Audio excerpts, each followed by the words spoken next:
Fala aí galera, beleza? Sejam bem-vindos a mais um vídeo do nosso canal. O vídeo de hoje a gente vai trocar uma ideia sobre o TRXF, né? Mais um mês acompanhando esse fundo, vem fazendo um trabalho legal e ele está numa fase muito boa, muito tranquilo, tá com uma gordura boa em relação ao patrimonial. Não acho que vai ter emissão tão rapidamente, até porque ele nem converteu ainda os recibos da última, mas assim. Tem uma situação bem mais confortável do que ele já esteve no passado. E isso aqui é um caso bem interessante para gestores de outros fundos que estão alavancados estudarem, porque era um fundo que a gente vinha aqui, falava dos riscos, dos problemas, das dores de cabeça, etc, etc, etc. Quem assiste aqui o canal sabe disso. E aí, quando a gestão tomou a decisão de vamos desalavancar, vamos botar a casa em ordem, o risco do fundo ficou assim, sensivelmente mais baixo. Então, foi muito bom esse movimento. Acertaram as últimas emissões, né? Não deixaram a peteca cair. E agora as coisas estão acontecendo. O fundo agora, a gente pode ver, tá na. Cara, acho que quase todas as casas de análise recomendam esse fundo e tal. Estão fazendo um trabalho legal. Foi reconhecido pelo mercado. Aqui, ó. Ele comenta sobre a conclusão da venda lá da loja de pão de açúcar lá de Indaiatuba. Já gravamos um vídeo sobre isso, deu um lucrinho legal.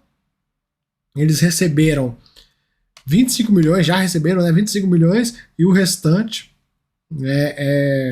vai ser em 12 parcelas. Tivemos a novidade que foi um aumento do guidance. O guidance antigo era entre 80 e 85 e agora passa a ser entre 85 e 90. Olha que beleza. Subiu aí 5 centavinhos. E ele, né, juntamente comenta a distribuição de 90 centavos, que dá um dividendo de 9,6% em relação à cota do mercado. Patrimonial dá até mais de 10%. E a gente consegue ver o seguinte, qual que é a leitura? Leitura é que essa cota pode andar bem ainda. Né? Essa cota já andou um pouco, mas ela tem muito a andar. Porque se você pega os fundos imobiliários aí, os grandes fundos, todo mundo pagando 8 por aí, o mercado andou bastante, né?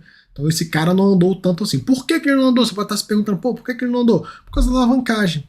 Inevitavelmente, um fundo alavancado tem que pagar um pouquinho mais. Normal, senão não tem por que alavancar. Então faz parte, é a mecânica. Claro que no momento de excitação muito forte, nós estamos nesse momento, mas algo mais exagerado, o mercado vai cagar para isso. Vai jogar a cota lá para cima e tal. É o que deve acontecer se continuar esse movimento de empolgação. Mas de toda forma, eu vejo que esse fundo tem tranquilamente espaço para ir a R$ 120. Tranquilo, tranquilo, tranquilo. Assim, minha opinião. Né? Mas se você pensar, a 120 reais, ó, pagando 90, estamos falando de 9% ao ano. Então, ainda tem bastante, né? Pode andar bastante, né? Mesmo estando alavancado. São 52 imóveis e um ponto legal também que agora a gestão vem realizando, essas vendas, que é aquela coisa, galera, como um fundo com essa quantidade de imóveis, ele se permite a ter uma gestão ativa bem legal, onde se ele vender um ativo por semestre e distribuir o lucro, ele aumenta o patamar de distribuição e não altera o fundo. Por quê? Cara, são 52 imóveis. Se ele vende um por semestre e compra 3, o saldo, né, o líquido são mais 2 imóveis. Então ele vai estar sempre crescendo o fundo, mas vai estar reciclando. Então, assim, vamos ver esse ciclo de vendas, como é que vai ser. Hoje, as vendas estão concentradas. Vamos descer aqui, peraí. As vendas estão concentradas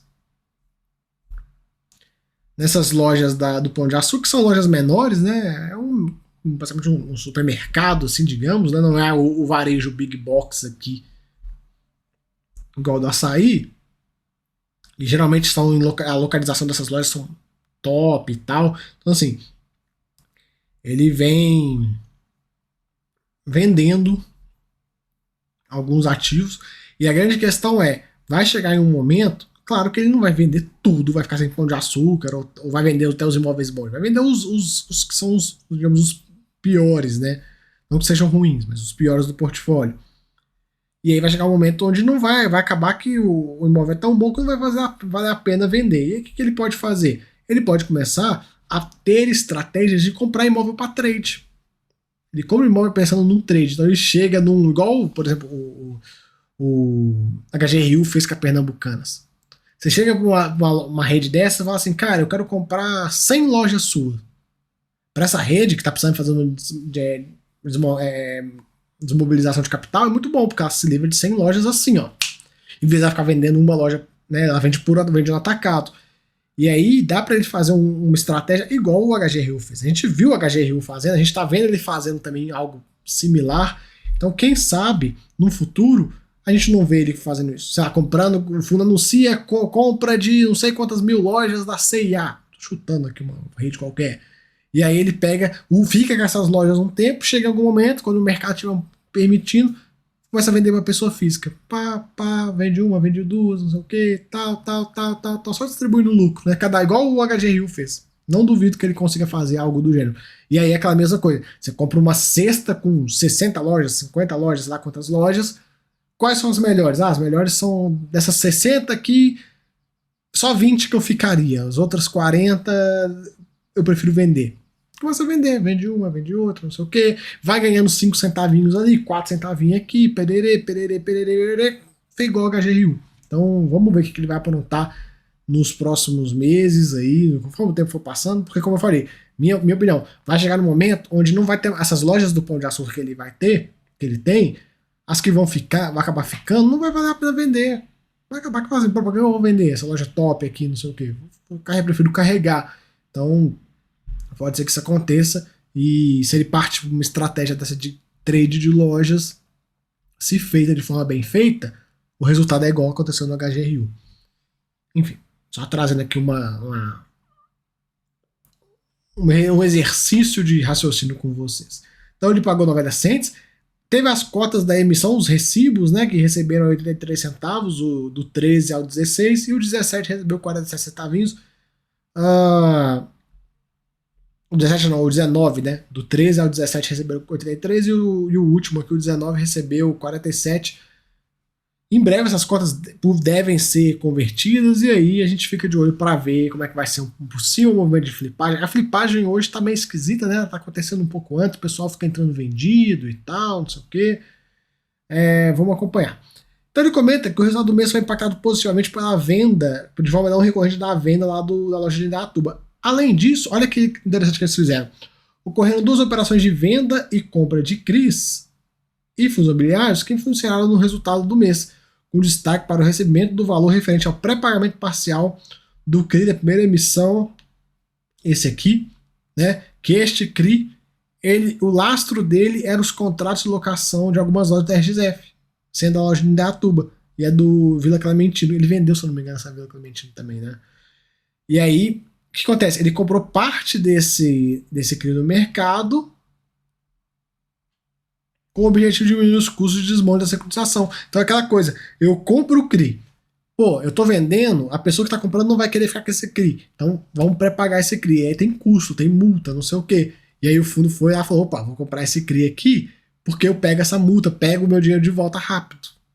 Tem muito fundo que vive disso, é difícil, mas tem gente que faz isso. O RZAC tem essa estratégia, RZAC da RISA, eu não lembro o nome da estratégia, putz, não vou lembrar. Mas o RZAC, ele compra CRIs que estão nessa condição de serem pré-pagos para pegar a multa. Então ele vai lá, opa, esse aqui vai ser pré-pago, compra. Aí pré-paga, o cara recebe multa, não sei o que, e aí ele parte para outra. É uma estratégia, galera. Estratégia de gerenciamento de recursos, renda fixa e enfim. Então, a gente vê isso. Então, é aquela coisa. Se eu tenho que pagar... Vou chutar um valor, viu, galera? 100 mil reais de multa de pré-pagamento, mas eu comprei CRIs e aí eu vou receber de volta dessa multa 30 mil reais. Reduz o meu custo no final, né? Ainda mais que esses custos de pré-pagamento é caixa, então passa pela DRE. Não me falha a memória, então acaba que é uma jogada que ele faz. O dinheiro sai de um bolso para o outro. Então, eles levantaram o gás de 85 para 90 cents para o segundo semestre, a gente fica de olho. A cota valorizou um pouquinho, o número de cotistas segue ganhando, segue crescendo, a liquidez é muito boa, 5 milhões, isso aqui é bom, galera, porque vai ganhando liquidez muito forte, começa a entrar FOF, começa a entrar institucional pesado, e aí no momento que esse fundo chamar uma próxima emissão, pô, fica muito fácil captar. Não tem aquela coisa do risco de não captação e tal, ainda mais que ele está na carteira recomendada de um monte de gente, então é normal que a liquidez iria começar a ficar bastante elevada. Tivemos receitas bem elevadas nesse mês, eu vou por aqui que é mais fácil da gente ver, ó. Receita imobiliária 1,79 é o lucro da venda lá da Indaiatuba. Rendimento imobiliário, receita financeira, 1 centavo, que é o caixa, despesas operacionais, despesas financeiras, guardou 80 centavos, pagou um pouquinho de recibo e distribuiu 90. Então hoje o fundo com um acumulado bem gordinho aí para o próximo semestre, pro restante do semestre, estamos falando de 80 cents, tá? Para ele utilizar para completar a distribuição conforme né, o tempo for passando. Ele tem 93 centavos hoje de reserva, está numa situação muito boa. Tinha 13 só, né? E agora tem 93. Por isso que eu falo, as vendas são excelentes. Porque imagina, cara, o fundo estava praticamente em reserva. Ele foi e vendeu, jogou a reserva lá pro talo. E aí, no próximo semestre, ele vai e vende mais uma e tal. E vai fazendo esse movimento, é bem interessante. Aqui como é que tá o histórico de distribuição e tudo nos últimos meses. Novo patamar entre 90 e 85. Rentabilidade e tal, comparação dele com o IFIX, CDI, aquela coisada toda. Essa cota deve subir mais ainda agora, aquela da Selic, né? Bem provavelmente essa cota caminhe bastante. A gente vê ele batendo bem o CDI, batendo bem o IFIX, ficando aí atrás só do IPCA mais 6, que de fato bater IPCA mais 6 não é fácil, hein, galera? Como o fundo está posicionado hoje, imóvel, TRXB, em algum momento TRXB deve deixar de existir. Se eu não me engano, o TRXF já tem 90 e poucos % das cotas, falta pouca coisa para terminar de comprar. E aí esse fundo deve deixar de existir. E aí vai virar tudo TRXF, né? Aqui como é que o fundo tá, né? Somente contratos atípicos, entre varejo e atacadista. Hoje o grande, digamos, pênalti é a concentração em açaí.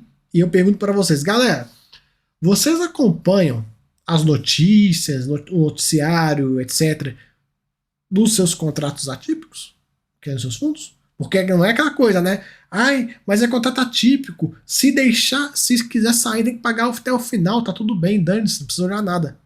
Tem gente que pensa assim, mas não é. E aí? Beleza, tem que pagar até o final, né? Se sair. Mas e se a empresa falir? Como é que fica? Se a empresa ruir. Tá, chegar amanhã, sabe, uma notícia, ela sair e fecha as portas, não tem dinheiro mais, acabou. Como é que fica os contratos? Então, assim, é sempre bom acompanhar, né? Ainda mais quando tem uma concentração mais elevada assim, faz parte, a gente tem que ficar de olho.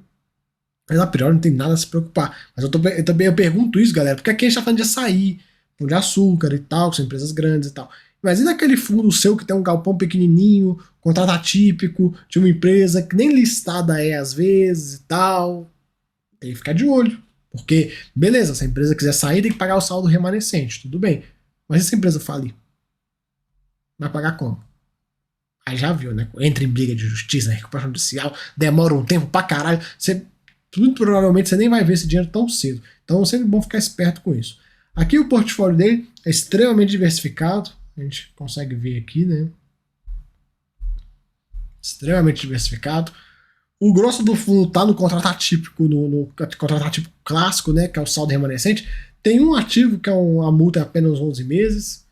Prazo médio dos contratos longuíssimo, zero dor de cabeça. Reajuste, galera, pro final do ano tem pouca coisa. E o reajuste desse fundo não pega tão na veia, porque reajusta o aluguel, mas reajusta a dívida. Então acaba que fica elas por elas. Estrutura de capital do fundo. Hoje temos uma alavancagem de 33%, sob controle. O fundo hoje tem de caixa 89 milhões e nos próximos 12 meses ele vai precisar de 37 milhões. O índice de liquidez corrente, né, que é o que ele precisa de grana, e quanto que ele tem, hoje é de 2,41 vezes. Ele coloca, calculado pela divisão do investimento em ativos de liquidez, necessidade de caixa nos próximos 12 meses. Considera o volume em caixa captado até o momento da 7ª emissão, não integralizado. Então, hoje o fundo... Hoje o fundo numa situação confortável confortável. Porque o fluxo, galera, a necessidade de amortização, ela geralmente ela vai crescendo, né? Depende do método. Às vezes vai crescendo, às vezes vai diminuindo. Mas assim, não muda muito. Se esse ano é 37, se ela cair, vai cair para uns 36. Se ela subir, vai subir para uns 38 para o ano que vem. Não é muito grande. A gente pode até conferir. Tem todos os IFs aqui, ó. Se você clicar, ele vai direto para o site da securitizadora. Enquanto vai carregando, volta para mim. Então a gente consegue ver o fluxo certinho. Se quiser olhar todos, a gente consegue ver. Outro ponto, galera, que isso eu vi no vídeo do Galg que eu gravei que gerou muita dor de cabeça pro pessoal. Entendam, a alavancagem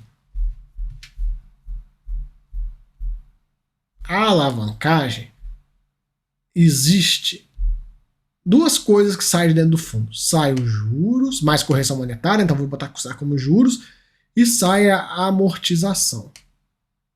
De onde sai os juros do pagamento mensal? Deixa eu tirar esse amortização daqui. Vou botar ele aqui no canto. De onde que saem os juros? Os juros, galera, é isso aqui, ó. Juros mais correção monetária. Ele passa pela DRE. Ele transita pela DRE. Esse carinha aqui é os juros. E a amortização, ela passa pela DRE? Não. A amortização não passa pela DRE. A amortização, ela sai daqui, ó.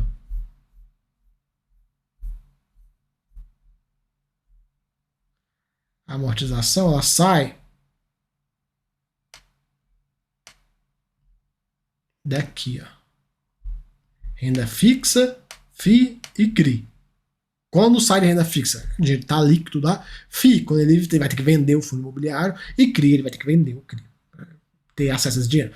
Mas sai de onde? Sai do caixa do fundo. Sai do patrimônio do fundo. Então, o que acontece?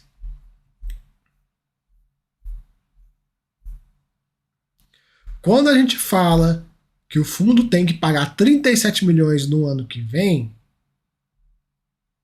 esses 37 milhões saem de onde? Do caixa do fundo. Não passa pela DRE. Esse valor aqui não vai passar pela DRE do fundo. Logo, isso gerou muita confusão, galera. Vocês estão doidos. Acho que foi porque na live, teve uma live lá do gestor do fundo e falou que não, que tudo, o aluguel paga tudo, tá tudo certo. Não é bem assim. Então o que acontece? Este valor sai do patrimônio do fundo. Se o fundo ficar sem dinheiro, vamos imaginar que ele, sei lá, gaste todo esse dinheiro aqui e fique só com 37 milhões. Qual seria o índice de liquidez corrente? Seria 1. Ele teria amortização para os próximos 12 meses. Depois, não ia ter mais dinheiro. E aí, de onde iria sair a amortização? Aí sim, ele ia ter que pegar o dinheiro do aluguel, porque não ia ter grana. E aí a distribuição ia, ó, afundava. Aqui, ó, a gente pode ver uma coisa, ó. Deixa eu ver se aqui no site desse carinha aqui tem. Não é todo site que tem. Não, eu acho que não vai ter, viu, povo? Que bosta. Site horroroso. Enfim, aqui não vai ter. Deixa eu só fazer uma coisa. Eu quero mostrar pra vocês. Claro que não vai ser a mesma operação, mas eu quero mostrar pra vocês. Deixa eu pegar aqui. Tô só tirando aqui, galera, porque às vezes eu vou ter que fazer o login aqui, aí não quero. Não tô afim de perder tempo tendo que botar aquele quadradinho que não dá pra vocês ver nada nos CRIs. Mas essa aqui não precisa fazer login, não. A Opera não precisa fazer login. Eu vou pegar um CRI qualquer aqui só pra gente usar de exemplo. Beleza? Deixa eu pegar aqui. Vou pegar esse Brookfield aqui, vai. Deixa eu pegar um qualquer. Não é o do fundo. Entenda isso. Não é o do fundo, porra. Mas eu vou pegar um qualquer aqui só pra mostrar pra vocês.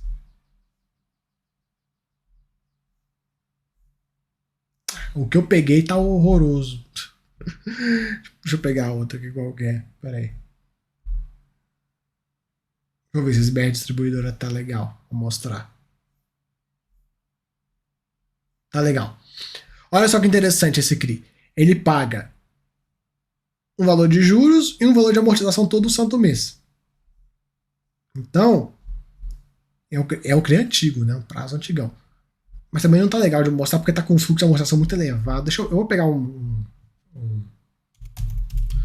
que eu vi outro dia. Acho que tem um do MOL 11 aqui. Aqui, ó, PR Mouse. Acho que é esse aqui. Não, esse aqui, ó. Mouse BRPP. Vou pegar o do MOL 11, que eu peguei ontem eu gravei botei pra gravar. Olha que interessante o do MOL 11. O MOL 11, ele paga só juros nesse momento. Ano que vem ele vai começar a pagar amortização. Aqui, ó. 23, 24. Então aqui, hoje o MOL 11, ele paga apenas juros, não paga nada de amortização e vai começar a pagar lá na frente. Então, este carinha aqui, ele passa na DRE, ele é descontado como despesa financeira. Este carinha aqui não. Esse carinha sai do caixa do fundo. Logo, o que acontece? Foi aquilo que eu falei com vocês. Se porventura o TRXF, no caso aqui está falando usando o MOL, mas porventura o fundo tenha recurso para bancar só até junho, vou chutar um número aqui, um mês qualquer, só tem recurso para pagar até aqui, ó, a amortização da dívida, o que acontece? Para pagar essa próxima aqui, esse dinheiro sai do aluguel, porque quando você faz a estrutura da dívida, é feito para o aluguel que pagar os dois. Só que para isso acontecer no fundo imobiliário, você vai ter que aprovar a assembleia, igual o Helg fez, igual a SMT fez, e o provento, ó, cai. Então é este o ponto que a gente tem que comentar. Por isso que esses fundos estão retendo proventos, por causa disso, para pagar. Então é sempre bom ficar esperto nisso, porque tem gente, eu vi muita gente, galera, falando isso no vídeo do Galg, que eu falei com o Galg, pô, o Galg não tá com tanto caixa, ficar esperto com isso, porque o fundo alavancado tem dessas coisas. Ele sempre tem que ter um caixa para bancar as alavancagens, porque a hora que o caixa acaba, são duas opções. Duas não, três, vai. Talvez mais a quarta opção, dependendo do que acontecer, mas basicamente, primeira opção, emissão para pagar a dívida. Ah, mas o fundo tá abaixo do VP. Foda-se, vai ter que emitir. Precisa emitir. Então, ele tem essa opção da emissão. Ele tem a opção de reter rendimentos, aí aprovado em assembleia, igual a SMT fez, igual o Helg fez. E aí você entra num ponto, esse segundo risco. Imagina se o fundo é igual um XPPR da vida, que tá vacância de 50%. A conta não vai fechar, não vai ter dinheiro nem para isso. Aí, meu amigo, ó, ferrou. Outra coisa que ele pode fazer, ele pode vender um ativo para pagar, então vai lá e vende uma, igual no caso da RXF aqui, não é o caso dele, mas como ele tem 52 imóveis, ele vende um imóvel, pega o dinheiro do principal, pronto, resolveu. E a última é renegociar a dívida. Mas para fazer isso, né, vai ter que ter um jogo da gestão e tal, tem que ver com os devedores do outro lado, porque o cara, pô, vai receber a amortização, não vai receber mais, o que vai ter em contrapartida? O que vai ter em troca? Ah, vai aumentar os juros? Se aumenta os juros, o que acontece? Cai a distribuição. Por quê? Porque os juros passam pela DRE. Que fundo que fez isso recentemente? Rect. Bom que eu tenho exemplo pra tudo. Que vocês perguntar, eu tenho exemplo, galera. Rect. Por que o Rect diminuiu a distribuição? Porque ele não tinha grana para fazer amortização, chegou no credor, falou, credor, tô fudido, meu cotista não aguenta mais emissão abaixo do VP, cara, me ajuda. Aí o cara falou, não, te ajudo, mas vamos fazer o seguinte, você me paga mais juros agora, e aí a amortização eu vou jogar lá pra frente. E aí faço. E aí, tipo, são maneiras do fundo. Só que esse movimento do RECT é só para embarrigar, porque lá na frente vai ter que pagar de novo. Então, assim, tem algumas maneiras que o gestor consegue fazer, mas não é igual o pessoal. Eu tenho que dar esse recado, porque o pessoal no vídeo do Gal tava assim: não tem caixa, não tem problema. O aluguel paga, tudo certo. Não. Ó, esse cara não tem de porra nenhuma de alavancagem, não tá falando merda aí. Pois bem. Então, se ele tá fazendo isso, se o Galg tá fazendo isso, por que o VP dele não cresce? Porque o fundo que está usando aluguel para pagar a alavancagem, o VP dele tem que fazer isso aqui todo mês, ó. Toda vez que ele pagar, o VP vai subir. E não acontece isso, né? Você não vê o VP desses fundos subindo dessa maneira. De nenhum fundo alavancado, menos do ASMT. O ASMT está fazendo isso porque está deixando de pagar. Está deixando de pagar rendimento para pagar a dívida. E aí, beleza, que é um crescimento orgânico. Agora, o resto da indústria, não. Então, galera, muito cuidado com fundos alavancados, viu? Estão vendendo e, pelo que eu vi, falaram isso numa live, né? Por quê? Porque quem vendeu peixe, ó, meu amigão, vende o meu peixe. Cada um vende seu peixe. Se tá vendendo peixe da forma certa ou da forma errada, aí, meu amigo, eu não vou fazer esse juízo de valor. Mas tem que vender o peixe. E aí, pra te deixar tranquilo, não, o fundo não precisa de caixa, não, tá tudo certo, o aluguel paga. É tudo casadinho. Né? O pessoal fala isso. Tem até aqui, ó, é tudo casado. De fato é. Né? Mesmo prazo de vencimento dos contratos de locação securitizados. Possui o mesmo índice de correção. Né? Possibilidade de descasamento longo tempo. Por que ele coloca isso, galera? Porque imagina isso aqui, ó. Deixa eu pegar. Eu tô usando o relatório, viu, galera? O pessoal da TRX, eu sei que eles assistem, vocês me perdoem não estar falando tanto do fundo, mas eu quero explicar isso, até porque o cotiza de vocês é bom, mas imagina isso aqui. Linha do tempo. Vou fazer uma linha do tempo aqui, vai. Deixa eu pegar aqui o negócio, peraí. Cadê? Linha do tempo.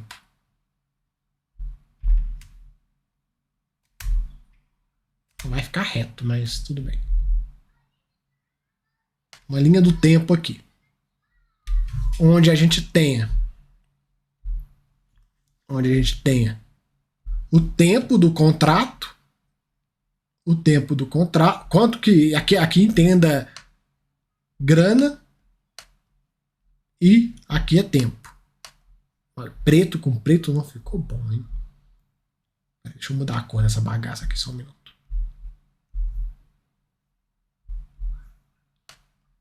Tempo e grana. Deixa eu fazer o desenho da grana aqui. Tempo e grana. O aluguel, o contrato de locação, ele vai gerar pra gente um certo valor positivo. Deixa eu fazer um gráfico negativo aqui.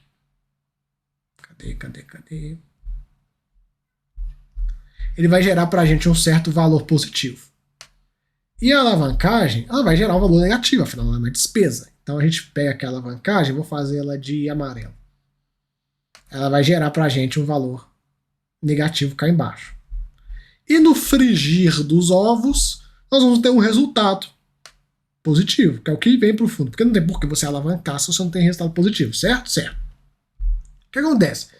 Quando você pega e reajusta, os contratos são casados, tudo bonitinho e tudo mais, acontece, chegou na época de reajustar o contrato, a inflação no último ano foi 5%, o contrato sobe 5%, e a sua dívida, ela cresce seus 5% também. Para onde é que vai ser o resultado? Não vai ter descasamento. Né? Seu resultado vai continuar ali bonitão. E aí segue a vida, né? Segue a vida. Claro que conforme o tempo for passando, a tendência é que esse resultado vai crescendo um pouquinho, porque você vai pagando a dívida e tal, né? Se você fizer boas emissões, a tendência é que o resultado cresça com o tempo, né? Também tem isso. Aí já são outros 500, galera. Então vai ficando muito mais complexo do que eu quero entender para você. Eu quero explicar aqui rapidamente.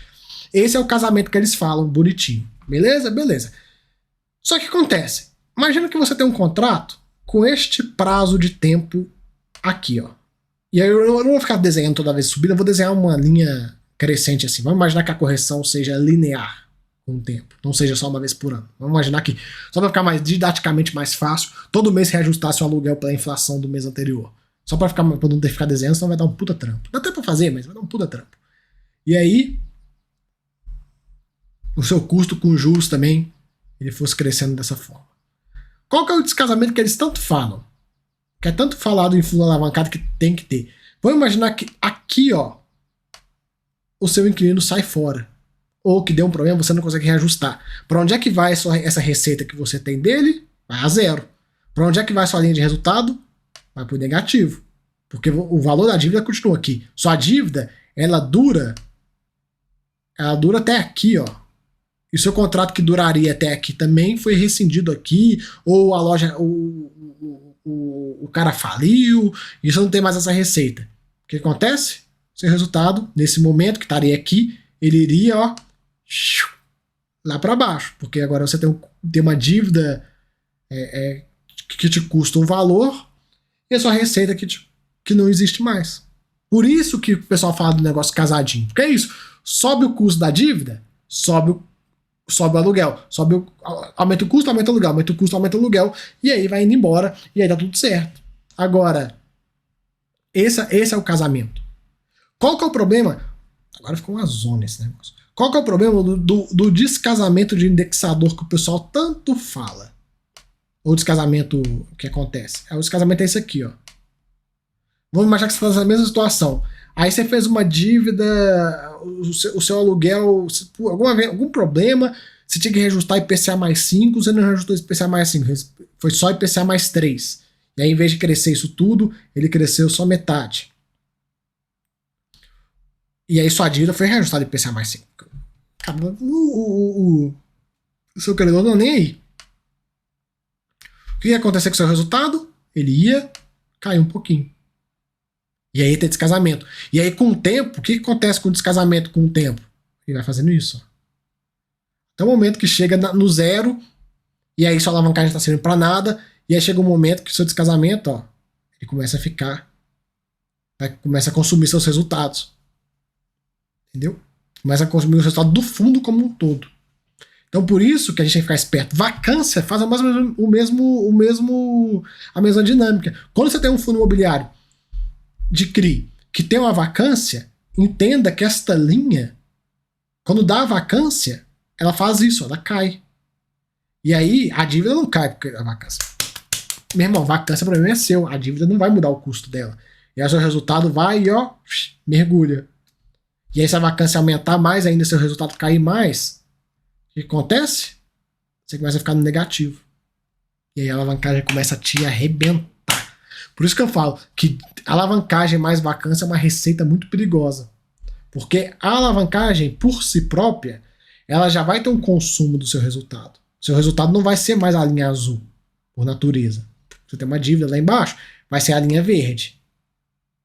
E aí, se você começa a ter vacância, a sua linhazinha azul aqui de receita começa a cair, o seu resultado vai cair, e para chegar a zero é muito rápido. Por isso que o fundo sem nenhum tipo de alavancagem, quando tem vacância, a renda, não é que demora, mas é mais difícil da renda cair tanto assim ao ponto que ficar algo crítico. Já o fundo alavancado não, parece que o efeito ele é turbinado.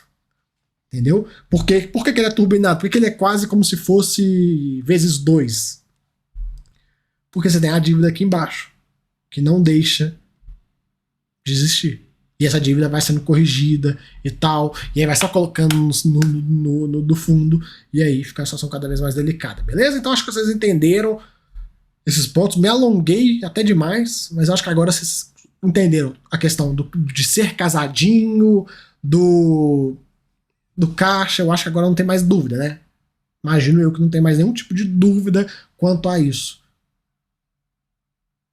Foi até um pouco mais longo, mas tudo bem. Peguei esse vídeo para explicar sobre isso, porque quando eu vi lá o pessoal falando algumas coisas, eu olhei e falei, cara, vocês estão comentando bosta aqui, e eu tenho que explicar, então é melhor fazer um vídeo explicando, usando exemplos, do que ficar rebatendo algum tipo de comentário e tal. Mas saiba disso, tá? E para finalizar, as obras que ele tem aqui no final, nos finalmente, aos desenvolvimentos, estão caminhando bem. Olha só a loja de Pira, quase pronta. A de Suzano ainda parada. A de Salvador tá indo também. A de Pira deve ficar pronto primeiro, né? E é isso. Então, galera, se gostou do vídeo, se inscreve aí no canal. Se gostou mais ainda, venha ser membro. E se agora finalmente você entendeu como é que funciona a alavancagem e ficou um pouco mais tranquilo quanto ao assunto e consegue analisar as coisas melhor, deixa um like aí, um comentário e tal. Quem tinha dúvida, deixa um comentário. Pô, agora eu entendi ou não entendi, explica essa porra de novo. Mas enfim, pra vocês entenderem bem tudo, para não ter dúvida. Porque às vezes você vai entrar num fundo alavancado e vai falar assim, nossa, esse aqui tá tranquilão, não sei o quê. E aí o fundo tem uma naba voadora te esperando e aí você vai ser pego de surpresa, né? E aí complica. Beleza? Então, galera, Fica aí esse vídeo, espero que tenham gostado. Se gostou, se inscreva no canal. Se gostou mais ainda, se quer entender mais de alavancagem, puxa os vídeos dos fundos alavancados. Hoje em dia é muito fácil, jogar no Google fundos alavancados, você vai achar um monte, e aí você puxa os vídeos, porque nos fundos alavancados, infelizmente, né, são poucos os fundos que têm uma alavancagem boa, igual o TRXF, que vem dando resultado. Grande maioria troca os pés pelas mãos, então nos vídeos dos fundos alavancados a gente consegue entender um pouco dessa dinâmica e os riscos e tal, enfim, é isso aí, beleza? Tamo junto aí, até a próxima, fui!